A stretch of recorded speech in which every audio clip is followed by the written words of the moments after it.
Astrology में कुंडली के 7th हाउस या सप्तम भाव से रिलेटेड विवाह के बारे में डिस्कशन चल रहा है। तो 7th हाउस कुंडली का जो है वो बहुत सारी चीज़ों को रिप्रेजेंट करता है और उसमें फ़िलहाल जो मैरिज या विवाह है तो उसके बारे में अभी डिस्कशन हो रहा है। तो विवाह से उसी कंटिन्यूशन में आज जो टॉपिक है वो विवाह का समय हम कैसे जानें, यानी विवाह कब होगा, तो विवाह का समय जानने का भी एक तरीका है, तो उसके बारे में आज डिस्कस करेंगे। तो एक तो विवाह का समय मालूम होना चाहिए, सेकंड नंबर कि विवाह की दिशा क्या है, जो जहाँ उसका नेटिव प्लेस है व्यक्ति का, जहाँ रहता है, तो वहाँ से उसका ससुराल किस दिशा में होगा, पूर्व में है, पश्चिम में है, दक्षिण उत्तर कहीं पर कहाँ होगा, तो वो किस डायरेक्शन में होगा ये भी बताया जा सकता है कुंडली से। और थर्ड चीज़ ये कि ससुराल की दूरी, उसके घर नेटिव प्लेस से ससुराल की दूरी कितनी होगी ये भी आप बता सकते हैं कुंडली से, राइट। तो 3 टॉपिक्स हैं आज, एक तो विवाह का समय मालूम करना, सेकंड नंबर विवाह की दिशा मालूम करना, और ससुराल की दूरी कितनी है उसके नेटिव प्लेस से, इसके बारे में भी बताया जा सकता है। तो ये डिस्कस करते हैं। तो फिलहाल पहला टॉपिक है विवाह का समय। विवाह का समय जो है वो कैसे हम जानें कि विवाह कब होगा, इसके बारे में बताते हैं आपको। तो इसके बहुत सारे तरीके हैं जानने के कि विवाह कब होगा और किस समय होगा। तो इसके लिए एक तो मेथड है कि ग्रहों के दशा अंतरदशा के द्वारा आप पता कर सकते हैं कि विवाह कब होगा, राइट। तो इसमें ग्रहों की जब दशा अंतरदशा आएगी तब वो विवाह होगा। इसमें सप्तमेश इम्पॉर्टेंट है कि जो कुंडली का सप्तम भाव है उसका लॉर्ड यानी सप्तमेश की जब दशा अंतरदशा आएगी तब विवाह होगा। एक तो ये तरीका है। उस दूसरा ये कि सप्तमेश कुंडली में कहीं ना कहीं बैठे होंगे, तो 12 हाउसेज में कहीं ना बैठे होंगे सप्तमेश। तो सप्तमेश जिस राशि में बैठा है तो उसके लॉर्ड की जब दशा अंतरदशा आएगी तब विवाह होगा। एक तो ये तरीका है। सेकंड नंबर की कुंडली का सेकंड हाउस देखिए, लग्न के बाद जो सेकंड हाउस आ रहा है, तो सेकंड हाउस के लॉर्ड की दशा अंतरदशा आएगी तब विवाह होगा, ये भी प्रोबेबिलिटी है। या सेकंड का लॉर्ड कुंडली में जिस राशि में बैठा है तो उसके लॉर्ड की जब दशा अंतरदशा आएगी तब विवाह होगा, ये भी एक तरीका है। या चंद्रमा से, कुंडली में कहीं ना कहीं चंद्रमा बैठे होंगे 12 हाउस में, तो चंद्रमा से 7th लॉर्ड यानी चंद्रमा से जो 7th प्लेस है, 7th स्थान है, उसके लॉर्ड की दशा अंतरदशा आएगी तब विवाह होगा, राइट। चौथी चीज़ यह है कि जब शुक्र की दशा अंतरदशा आएगी, जो 7th विवाह का स्थान है उसका कारक ग्रह, 7th का कारक रिप्रेजेंटेटिव है शुक्र, तो जब शुक्र की दशा अंतरदशा आएगी तब विवाह होगा। या शुक्र कुंडली में जिस राशि में बैठे हैं उसके लॉर्ड की दशा अंतरदशा आएगी तब विवाह होगा। या नवमेश, 9th का लॉर्ड जिस राशि में बैठा है, 9th का लॉर्ड जब उसकी दशा अंतरदशा आएगी नवमेश की तब विवाह होगा। या 10th के लॉर्ड यानी दशमेश की जब दशा अंतरदशा आएगी तब विवाह होगा। या फीमेल किसी स्त्री या कन्या की कुंडली है, उसकी उसमें जो अगर गुरु यानी बृहस्पति अगर स्ट्रांग है, तो कन्या की कुंडली में अगर गुरु स्ट्रांग है तो गुरु यानी बृहस्पति की जब दशा अंतरदशा आएगी तब विवाह होगा। लेकिन ये इतनी सारी प्रोबेबिलिटीज़ हैं, ये बहुत ज़्यादा रिलायबल नहीं माना जाता और बहुत ज़्यादा ऑथेंटिकेटेड नहीं है। जो सेकंड मेथड है वो गोचर से, आप ग्रहों का जो गोचर है, ट्रांजिट है, उससे आप पता कर सकते हैं कि ये शादी का समय क्या होगा, किस समय शादी होगी, राइट। तो ग्रहों के गोचर से जो पता चलता है ये ज़्यादा रिलायबल, ज़्यादा ऑथेंटिकेटेड है बजाय दशा अंतरदशा के द्वारा समय निकालने के, राइट। तो गोचर से टाइम निकालने के लिए भी उसके बहुत सारे मेथड्स हैं। उसमें जो एक इम्पॉर्टेंट है आपको बताते हैं वो है डबल गोचर से। डबल गोचर का मतलब है कि 2 ग्रहों के गोचर से आप विवाह का समय मालूम कर लें। तो 2 ग्रहों में शनि और बृहस्पति जो स्लो मूविंग प्लैनेट्स हैं, इनका गोचर देखते हैं इसमें, राइट। विवाह का समय जानने के लिए शनि और बृहस्पति दोनों स्लो मूविंग प्लैनेट है, कम स्पीड से चलते हैं, तो इनका गोचर इसके लिए देखा जाता है।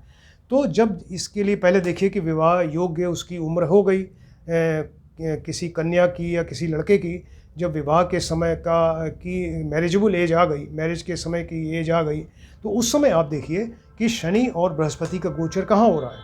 तो जिस समय मैरिजेबल एज है, अगर उस समय शनि का गोचर, शनि जो गोचर में है, अगर अपने गोचर में ये जो 4 पेयर्स हैं आपको दिखाई दे रहे हैं, 4 पेयर्स, लग्न प्लस सप्तम, लग्न प्लस सप्तमेश, या लग्नेश प्लस सप्तम, या लग्नेश प्लस सप्तमेश, तो शनि अपने 2.5 वर्ष का गोचर होता है।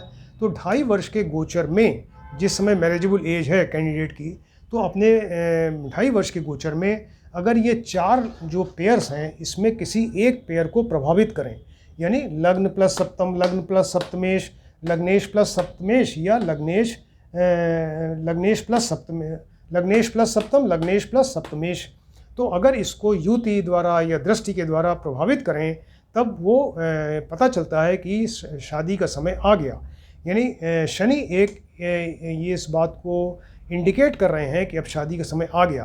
तो शनि क्या है? शनि काल है, यानी समय है।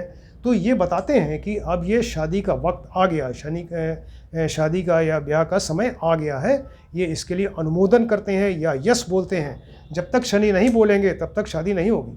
तो शनि का ये 4 पेयर्स में से किसी एक पेयर के ऊपर जब प्रभाव होगा तब वो शादी 2.5 वर्ष के अंदर होगी।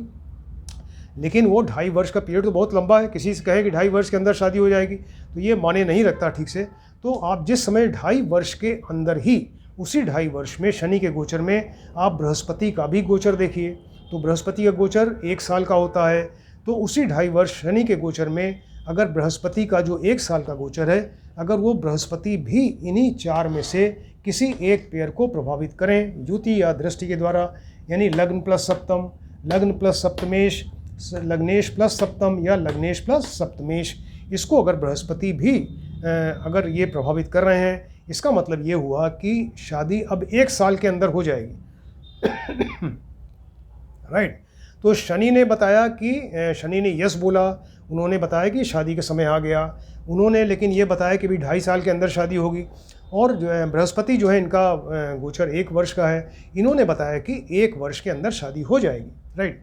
क्योंकि शनि ने यस बोला, अनुमोदन किया शादी के लिए, बृहस्पति ने आशीर्वाद दिया। ये राजगुरु हैं। जब तक ये शनि यस नहीं बोलेंगे और बृहस्पति जब तक आशीर्वाद नहीं देंगे शादी नहीं हो सकती, ये पक्का है। तो शनि प्लस बृहस्पति दोनों का गोचर जब इस पर होगा तो शादी होगी। एक तो ये हुआ 1 साल के अंदर। अब इसको और ज़्यादा कंफर्म करने के लिए कि शादी हाँ पक्का हो जाएगी, तो उसी जो बृहस्पति का गोचर 1 साल का है, तो उसी 1 साल के अंदर आप ये भी देखिए कि अगर बृहस्पति का गोचर ये 4 पेयर्स में भी एक पेयर को प्रभावित करे। राइट। बृहस्पति और शनि इसको तो प्रभावित कर रहे हैं, 4 में से एक पेयर ये हो गया।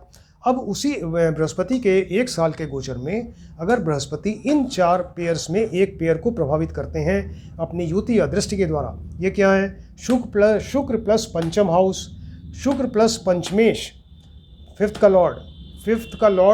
हाउस पंचम हाउस प्लस फिफ्थ का लॉर्ड यानी पंचमेश, और 9th हाउस प्लस 9th का लॉर्ड। तो इन चारों में से किसी एक को अगर बृहस्पति अपने उसी 1 साल के गोचर में इनको भी प्रभावित कर रहे हैं तो ये कंफर्म हो जाएगा कि अब 1 साल के अंदर शादी हो जाएगी। राइट। अब वो कैंडिडेट्स ये भी पूछते हैं, भैया कोई आया आपसे पूछने के लिए कि 1 साल तो पीरियड भैया बहुत ज़्यादा है, 1 साल में भी और कुछ कम करके बताइए कि किस महीने में शादी होगी। तो उसको देखने के लिए आप फिर मंगल का गोचर देखिए। मंगल का गोचर जो है वो 2 महीने से लेकर 6 महीने के बीच में होता है। क्यों? क्योंकि मंगल बीच बीच में वक्री हो जाते हैं, रेट्रोग्रेड हो जाते हैं, इसलिए इनका गोचर पीरियड 2 से लेके और 6 महीने के बीच में माना गया है। राइट। तो अगर जिस समय बृहस्पति का गोचर, शनि और बृहस्पति का चल रहा है गोचर, तो शनि का 2.5 साल, बृहस्पति का उसमें 1 साल, तो बृहस्पति ने अपने 1 साल के गोचर में इसको भी प्रभावित किया, इसको भी प्रभावित किया।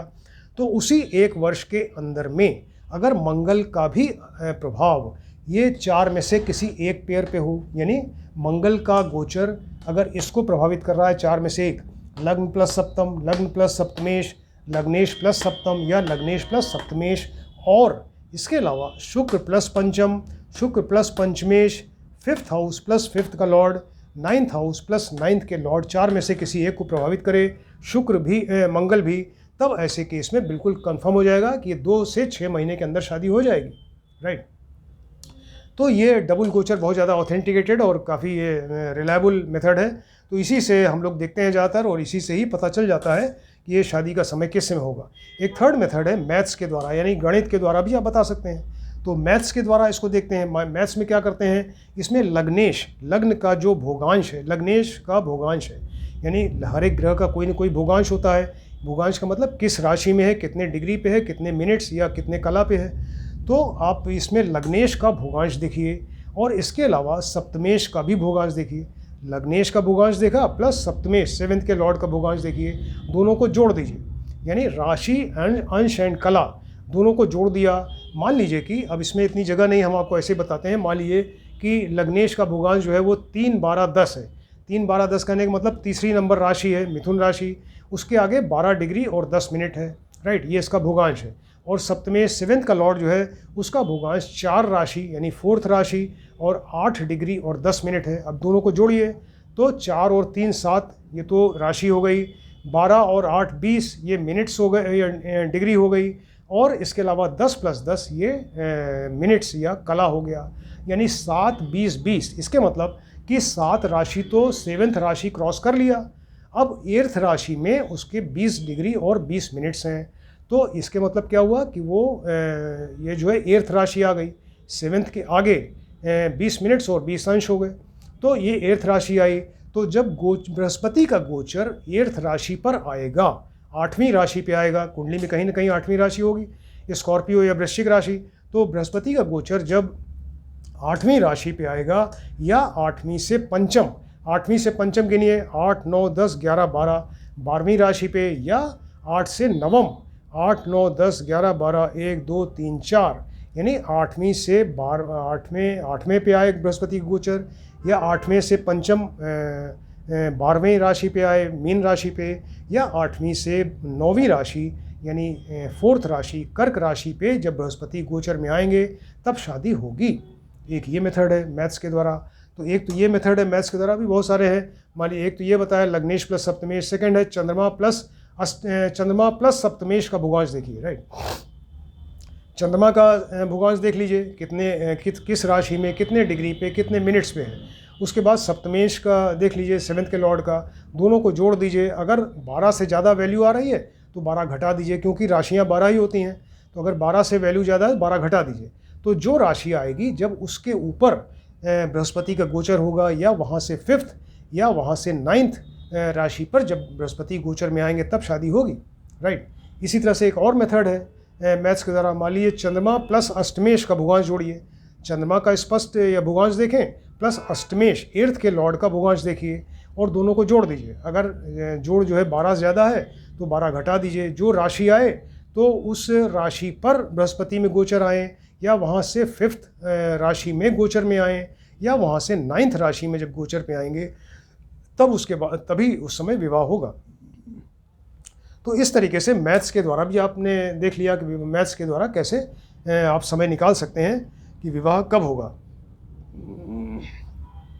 ये तो पहला टॉपिक हुआ विवाह का समय जानने के लिए कि दशा अंतर्दशा द्वारा, गोचर में भी डबल गोचर हमने देखा, और उसके बाद फिर ये शनि प्लस बृहस्पति, और उसी में अगर और टाइम कम करना चाहते हैं तो मंगल का गोचर देखिए। तो इससे 2 से 6 महीने के अंदर आपको पता चल जाएगा, इसी में मैरिज होगी। और अब इसके अलावा मैथ्स के द्वारा भी आपको बताया, गणित के द्वारा विवाह का समय।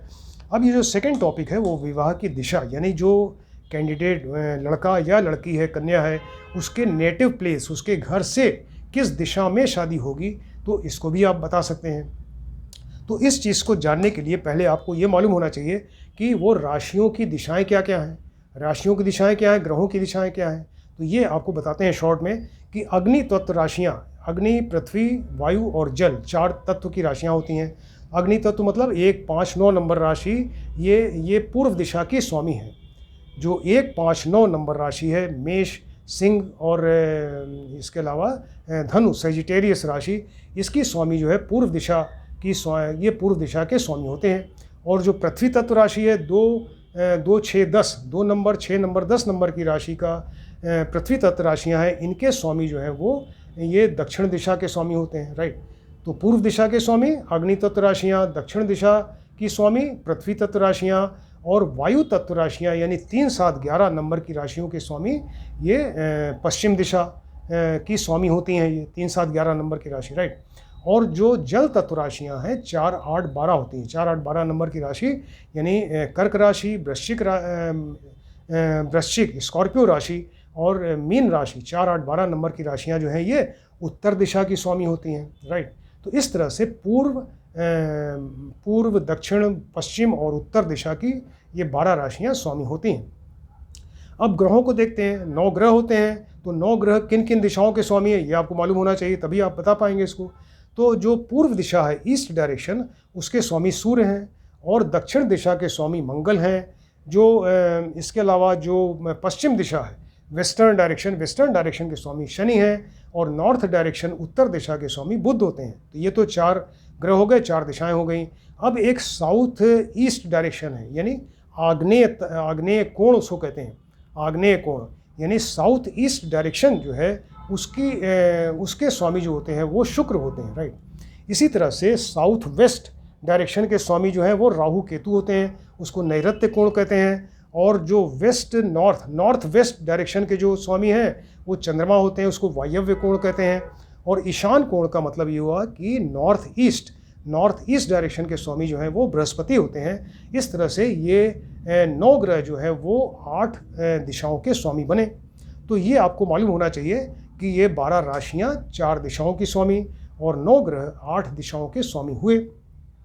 अब दिशा हमें डिसाइड करनी है कि विवाह की दिशा क्या है। तो इसके लिए कैसे देखेंगे? इसके लिए देखिए कि जन्म लग्न या चंद्र लग्न से, जिसकी आप कुंडली देख रहे हैं, कन्या या लड़के की कुंडली, तो जन्म लग्न या चंद्र लग्न से 7वें में स्थित ग्रह, जन्म लग्न या चंद्र लग्न से जो 7वां स्थान है उसमें अगर कोई ग्रह बैठा है तो उसकी जब दशा आएगी तब विवाह होगा, राइट।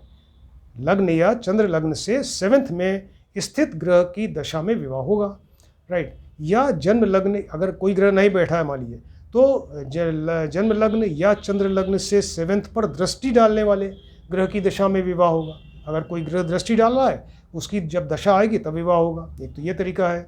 दूसरा ये है कि शुक्र जिस भाव में बैठा है, कहीं ना कहीं 12 हाउसेज हैं, कहीं ना कहीं बैठा होगा, तो शुक्र जो है वो जिस हाउस में बैठा है तो उससे 7वें में स्थित ग्रह, जिस हाउस में बैठा है शुक्र, वहाँ से 7 और आगे गिनिए, तो उससे 7वें में अगर कोई ग्रह बैठा है उसकी जो दशा, जब दशा आएगी तब उसमें विवाह होगा, राइट। या एक और मेथड है, मैथ्स के द्वारा भी देख सकते हैं दशा जानने के लिए, कि सप्तमेश और शुक्र का स्पष्ट जोड़ दीजिए। जैसे आपने इसमें टाइमिंग के लिए देखा था, तो मैथ्स में उसी तरह क्या करें कि सप्तमेश यानी 7वें लॉर्ड और शुक्र के स्पष्ट या भोगांश को जोड़िए। राशि, अंश, कला, इनको जोड़ दीजिए दोनों को। अगर 12 से ज़्यादा वैल्यू आ रही है तो 12 घटा दीजिए, क्योंकि राशियाँ 12 होती हैं। और जो अब शेष राशि आएगी, शेष राशि, अंश, कला, तो जब उस राशि का जब वो उसका जब वो दशा आएगी तब वो ऐसे केस में ये विवाह होगा, राइट। सप्तमेश और शुक्र को आपने स्पष्ट या भोगांश को जोड़ दिया, राइट। अगर 12 से वैल्यू ज़्यादा आई तो 12 घटा दिया, तो जो शेष राशि आई तो उसकी जब दिशा, उसकी जो दिशा डिसाइडेड है, यानी किस दिशा की स्वामी है वो राशि, तो उस दिशा में शादी होगी। तो एक ये विवाह की दिशा का एक ये तरीका है। अब ये जो थर्ड टॉपिक है, ससुराल से दूरी कितनी है, यानी लड़का या कन्या जो है वो जहाँ जो उनका नेटिव प्लेस है, उनका घर है, तो वहाँ उनके घर से ससुराल में कितना डिस्टेंस है, कितनी दूरी होगी। इसके लिए क्या करते हैं, सप्तमेश और शुक्र के स्पर्श को जोड़िए। जैसे आपने इसके लिए जोड़ा विवाह की दिशा के लिए, तो सप्तमेश प्लस शुक्र के स्पर्श को जोड़ दिया, राशि, अंश एंड कला या मिनट्स को जोड़ दिया हमने, राशि, अंश, कला दोनों को। तो 7वें लॉर्ड और शुक्र के स्पष्ट या भोगांश को जोड़ने से अगर वो वैल्यू 12 से ज़्यादा है तो 12 घटा दीजिए, क्योंकि राशियाँ 12 होती हैं। तो जो शेष राशि आएगी, जो शेष राशि आई उसका अब नवांश बनाइए, राइट। उसका नवांश बनाइए D9 कुंडली में। और अगर वो नवांश जो है चर राशि में है, अब देखिए चर, स्थिर एंड द्विस्वभाव 3 तरह की राशियाँ होती हैं, तो अगर वो जो आपने नवांश बनाया अगर वो चर राशि है, यानी 1, 4, 7, 10 राशि है, तो घर से दूर शादी होगी, इस तरह से पता चलता है। अगर वो नवांश मान लीजिए कि स्थिर राशि है, स्थिर राशि मतलब 2, 5, 8, 11, अगर ये नंबर की राशि है तो वो घर से बहुत नज़दीक शादी होगी। और अगर वो द्विस्वभाव का मतलब 3, 6, 9, 12, अगर 3, 6, 9, 12 नंबर की राशि है तो न तो बहुत ज़्यादा दूर, न ही बहुत ज़्यादा पास घर से, इस तरह से बीच का डिस्टेंस में शादी हो जाएगी। तो आज ये 3 टॉपिक्स आपके सामने डिस्कस किए हमने। एक तो विवाह का समय निकालना, जिसको कि 3 मेथड से देखते हैं, दशा, अंतरदशा द्वारा, दूसरा गोचर से, गोचर में डबल गोचर बताया, और इसके अलावा और शॉर्ट पीरियड करने के लिए 2 से 6 महीने के बीच में मंगल का भी गोचर देखिए। और मैथ्स के द्वारा भी, गणित के द्वारा भी आप कैलकुलेट करके शादी का समय निकाल सकते हैं। इसके अलावा विवाह की दिशा, यानी किस डायरेक्शन में विवाह होगा, यह आप बता सकते हैं। थर्ड नंबर, उसके नेटिव प्लेस या ग्रह, उसके जो जन्म स्थान है वहाँ से ससुराल की दूरी कितनी होगी, ये भी आप बता सकते हैं। इसके लिए भी आपको बताया तरीका। तो ये बहुत ही इंटरेस्टिंग, बहुत ज़्यादा इम्पॉर्टेंट सब्जेक्ट है, बहुत ज़्यादा इम्पॉर्टेंट सब्जेक्ट है, क्योंकि ये लोग जानने की कोशिश करते हैं कि उनके बच्चे की शादी होने वाली है, तो वो शादी कब होगी, किस डायरेक्शन में होगी और घर से कितनी दूरी पे तय हो जाएगी शादी। तो ये सारी चीज़ें आप कुंडली देख के आप बता सकते हैं। आपको जो पॉइंट्स बताए इसको देखिए, ध्यान से देखिए और स्टडी करिए। Thank you.